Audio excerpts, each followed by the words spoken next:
Alors c'est vrai que selon là où vous en êtes dans votre chemin d'incarnation, vous allez commencer par vous éveiller et puis vous réveiller à l'être que vous êtes. Mais ça ne se passe pas en une fois. Parce que à partir du moment où on s'éveille, s'éveiller ça veut dire s'éveiller à soi-même.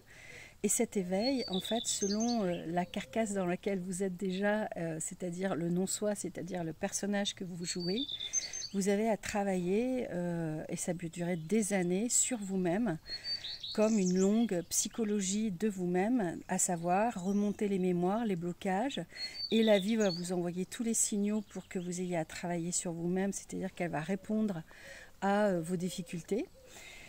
Et donc, vous allez voir apparaître les blocages, les karmas sous un autre angle. Cette fois-ci, vous allez y faire attention parce que vous êtes éveillé. Mais le travail va être de tiens, j'ai remarqué que ce blocage, il était là depuis des années, mais pourquoi? Tiens, j'ai remarqué que cette fois-ci, je ne supportais plus ça, mais pourquoi? Et tout ça, c'est le travail de l'intégration du soi, de l'âme, dans ce corps qui est le personnage, l'avatar. Et donc, imaginez vraiment une âme lumineuse qui essaie de rentrer petit à petit dans le corps et va prendre au début 20%, 30%, 40, 50, 60, 70, 80, etc.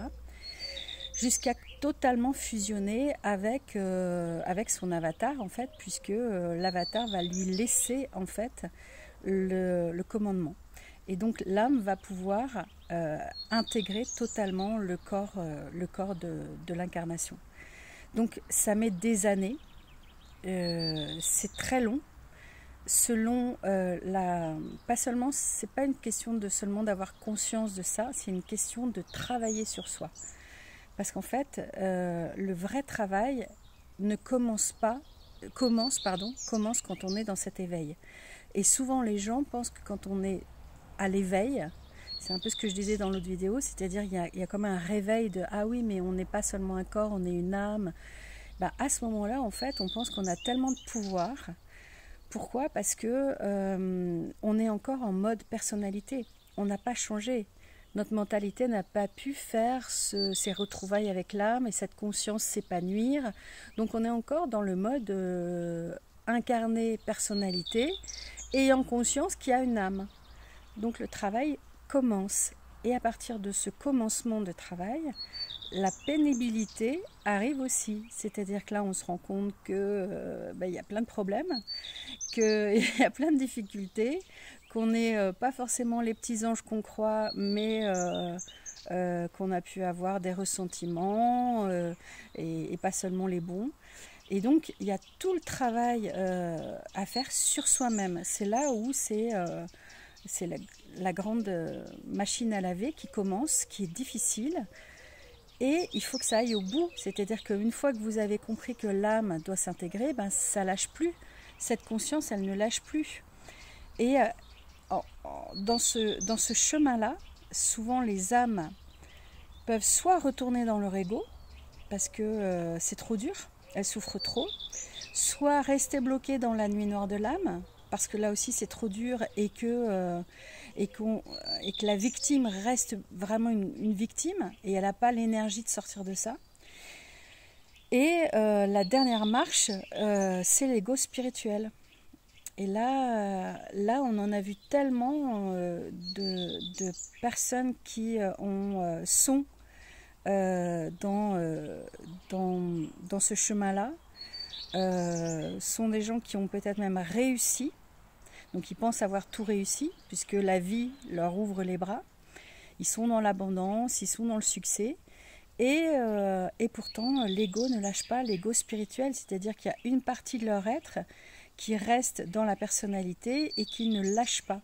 Et pourquoi? Parce que dès lors qu'on a le succès, l'abondance et que tout revient un peu comme avant, mais avec cette conscience spirituelle, eh ben on reprend les mauvaises habitudes qu'on avait avant, on ne lâche pas la personnalité encore une fois.